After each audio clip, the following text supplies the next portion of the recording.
Basements, quiet, dark, and often ignored, are meant to be a safe space. But what happens when the silence hides something unspeakable? These chilling stories of ordinary basements turned horrifying will leave you questioning what lurks in your own. Our family cat, Cosmo, had always been a creature of habit. He was an outdoor cat who loved to roam the neighborhood by day, but always returned home at dusk.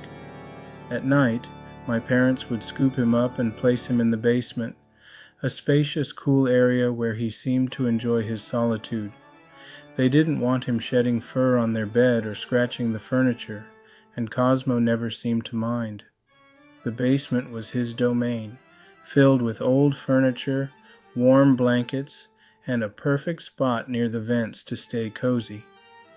For years, this routine went uninterrupted. It was a nightly ritual, so ingrained in our household that we barely thought about it. But 2 weeks ago, everything changed. It started with subtle shifts in Cosmo's behavior. Instead of trotting down the stairs as usual, he began to hesitate at the landing. He would linger there, his ears twitching and his tail flicking nervously as though sensing something I couldn't. One night, as I gently set him on the landing and shut the door, I heard a soft meow almost immediately. That wasn't unusual. Sometimes he would meow for attention. But this time his cry had an edge to it, something that sent a chill up my spine. I opened the door to find Cosmo staring at the basement stairs, his fur slightly bristled. When I bent down to pet him, he darted into the living room, tail low and body tense. I sighed, chalking it up to a bad mood, and carried him back to the landing. This time, I waited until he descended the steps. Slowly, reluctantly, he made his way down, pausing every few seconds to glance back at me. The next night, Cosmo refused to go down entirely. He paced near the basement door, his eyes darting nervously between me and the shadowy stairwell. When I picked him up and placed him on the landing, he bolted the moment I let go. I followed him to the living room, where he crouched low, his ears pinned back. "What's gotten into you?" I muttered. The pattern repeated over the following nights. I began to notice other strange occurrences as well.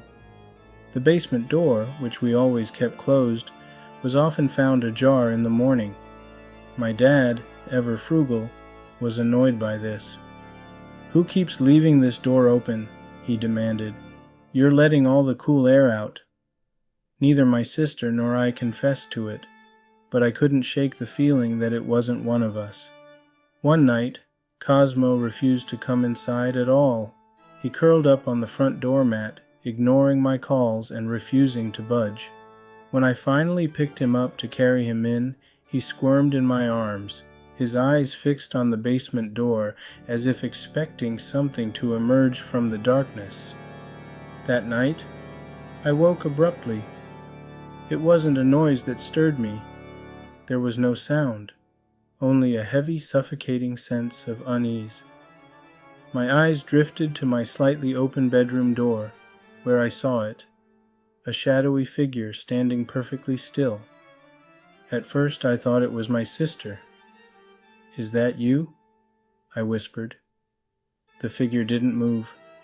It stood there, silent and motionless, for what felt like an eternity.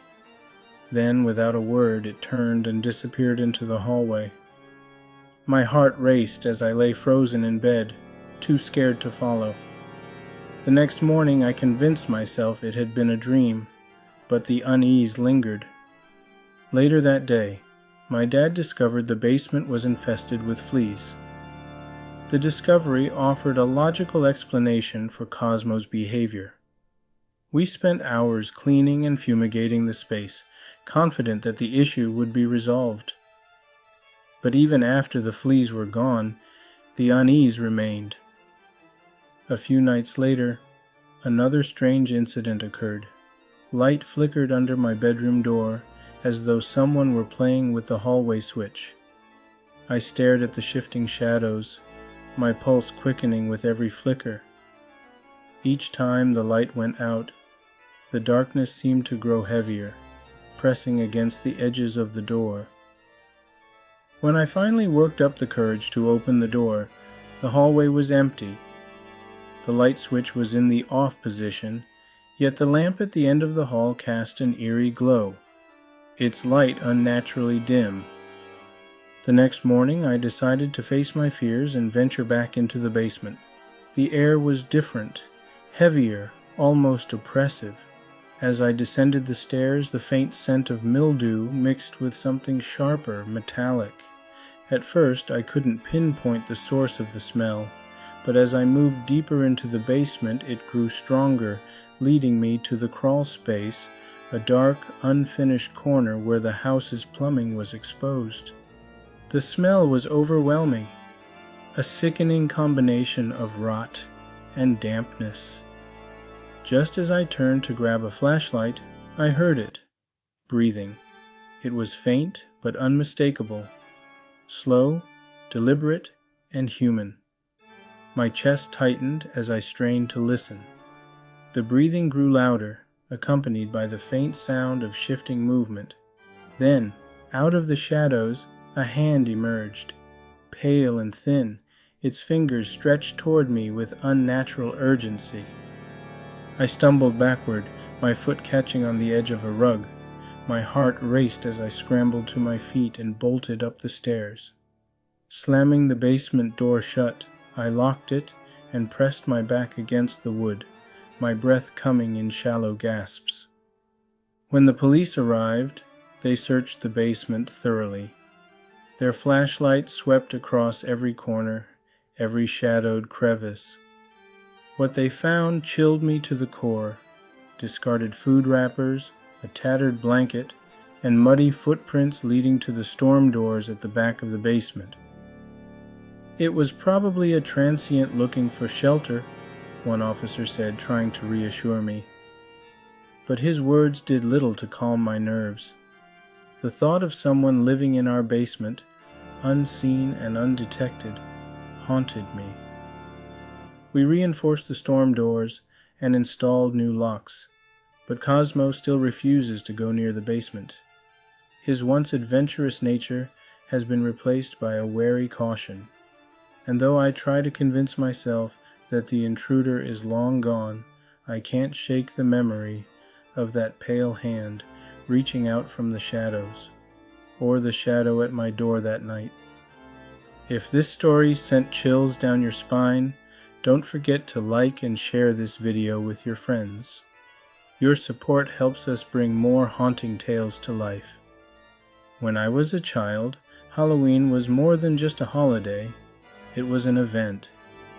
Every year, my parents would transform our basement into a haunted house, inviting neighbors and classmates for an evening of spooky fun. It was their way of giving back to the community. Visitors had to bring canned food as admission, and all donations went to the local food bank.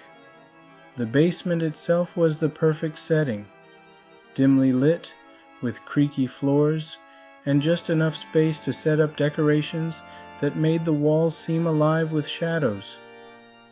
My parents would pull out all the stops, fake spider webs, flickering lights, eerie sound effects, and even fog machines. But that particular year, something happened that none of us would ever forget. As usual, my cousins, Jeff, Rick, Chaz, and Eric came to help.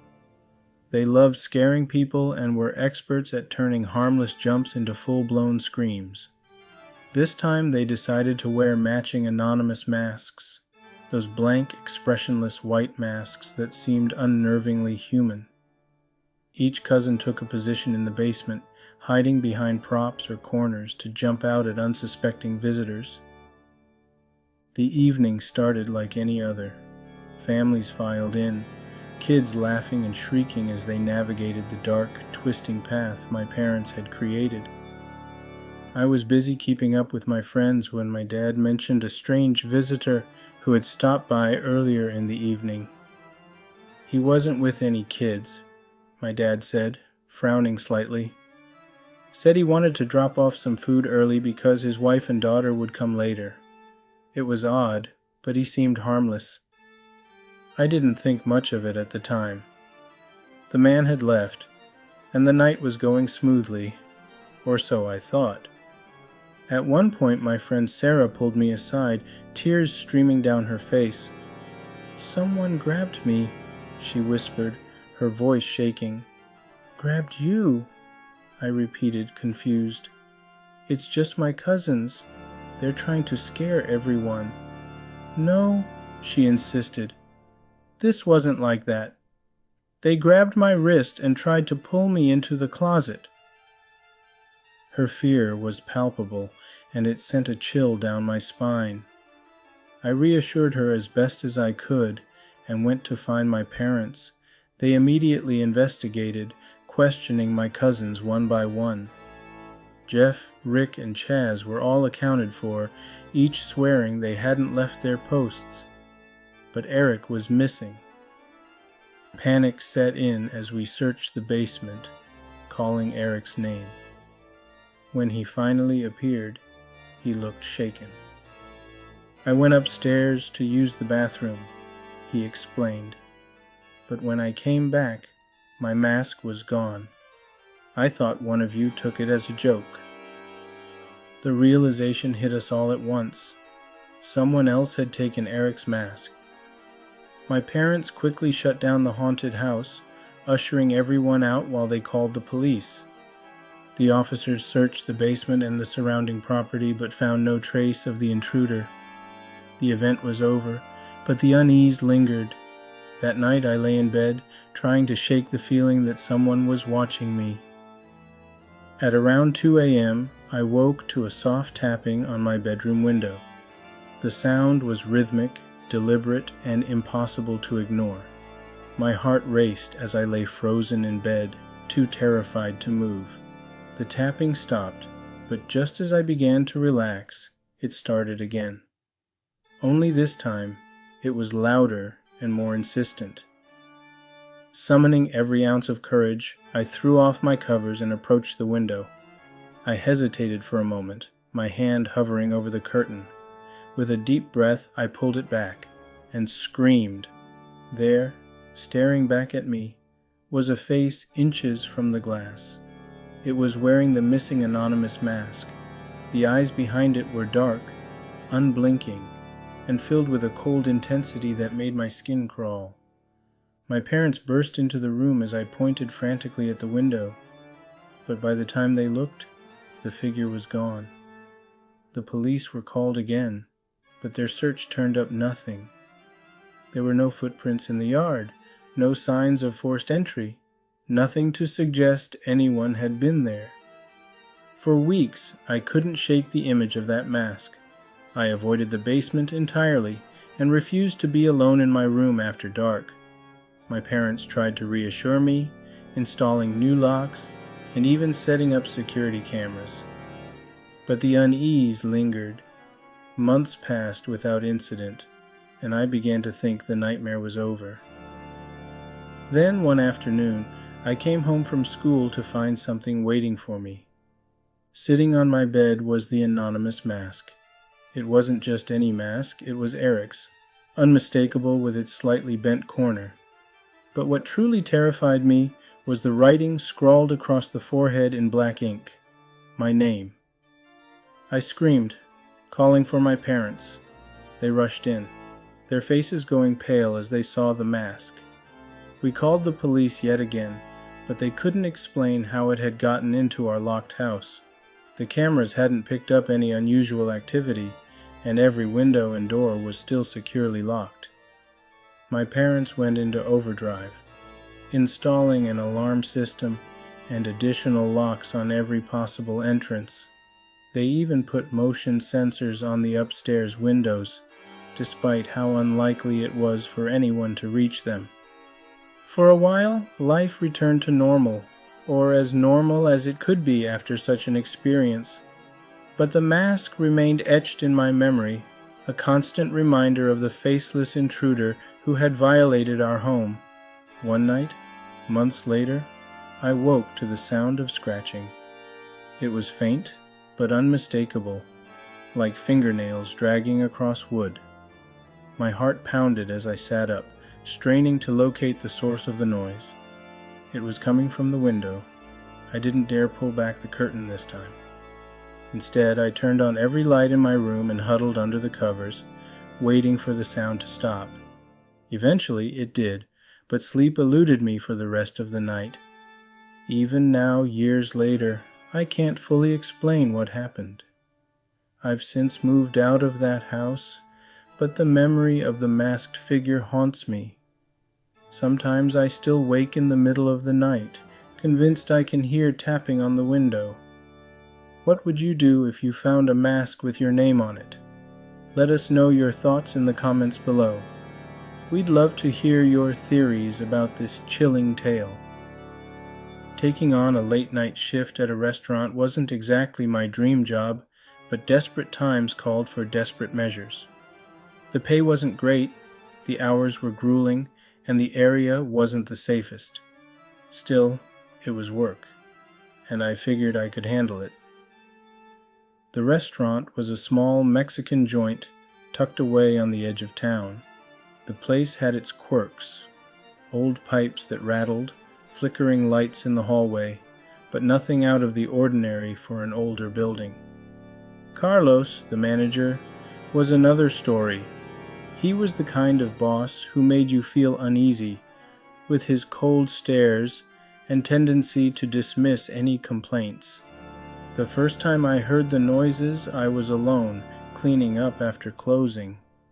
The place was eerily quiet, save for the hum of the refrigerators.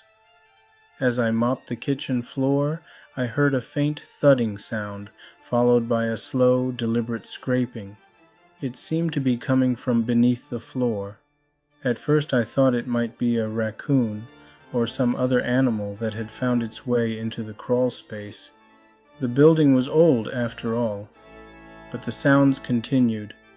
Thud, scrape, thud, over and over, like someone methodically moving something heavy. When I told Carlos about it the next day, he waved me off. "It's nothing," he said flatly.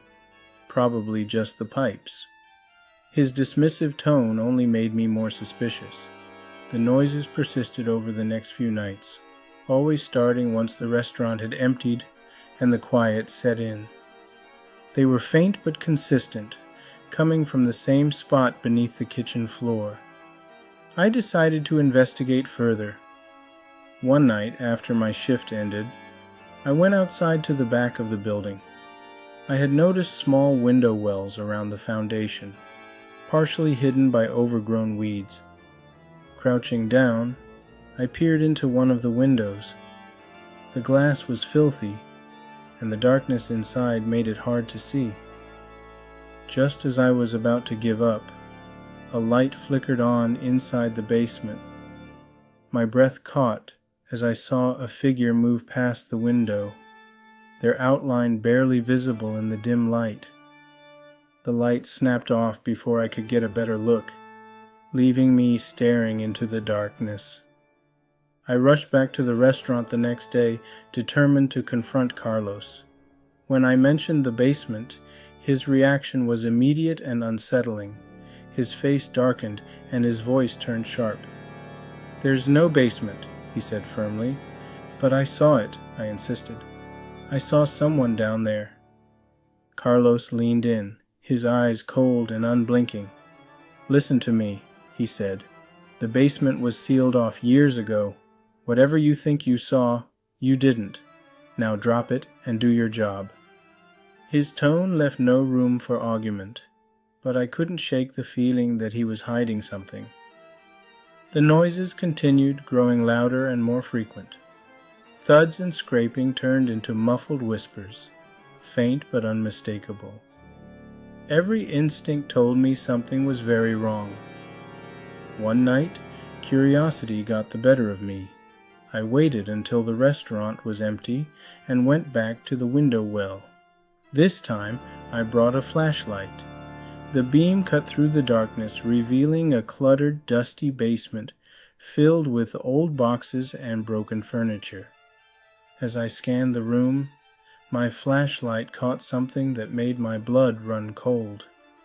Pressed up against the glass was a face. The man's features were twisted and wild, his yellowed eyes staring directly into mine. His matted hair clung to his forehead, and his cracked lips pulled back into a deranged smile. I stumbled backward, my heart pounding as he bashed his head against the glass. The dull thuds echoed in the still night, each one more frantic than the last. I didn't wait to see what would happen next. I ran to my car, fumbling with the keys as my hands shook uncontrollably. The man's face was etched into my memory, his eyes filled with something beyond madness, something primal. The next day, I confronted Carlos again. This time, he didn't deny it. He sighed heavily, motioning for me to sit down in his office. "You weren't supposed to know," he said quietly. "The man you saw is my brother." I stared at him, trying to process his words. "He's sick," Carlos continued. "Dangerous. I've been keeping him down there to protect him and everyone else. No one can know about this. If they find out, they'll take him away, and I can't let that happen." I was too stunned to speak. Carlos's brother wasn't just sick. He was unhinged, violent, and Carlos had been hiding him in the basement of a public restaurant. "Please," Carlos said, his voice pleading, "don't say anything. Just forget this ever happened." I nodded numbly, though every fiber of my being screamed at me to quit. But I needed the money, and finding another job wasn't an option at the time. So I stayed, convincing myself that as long as I avoided the basement, I would be fine. But the man in the basement wasn't content to stay hidden. One night, as I walked to my car after a late shift, I felt a presence behind me. Glancing over my shoulder, I saw a figure emerging from the tree line near the parking lot. It was him. His movements were jerky and unnatural, his wild eyes locked onto me. I froze, panic flooding my veins as he started toward me, his steps uneven but deliberate. I scrambled to unlock my car, my hands trembling as he closed the distance. Just as I threw myself inside and locked the doors, he reached the car, slamming his fists against the window. His face was inches from mine, his breath fogging the glass as he grinned that same twisted smile. He pounded on the window with a ferocity that shook the car, his muffled screams barely audible over my own panicked breaths. I floored the gas pedal, speeding out of the parking lot without looking back. My hands gripped the wheel tightly as I drove, tears streaming down my face. The next morning, I called the police and reported everything. I never went back to the restaurant, and I never found out what happened to Carlos or his brother. Even now, years later, I can still see his face in my nightmares. That wild, unrelenting stare. The face of someone who had been left to rot in the shadows, hidden from the world but not from me. If this story made your heart race, don't miss another chilling tale.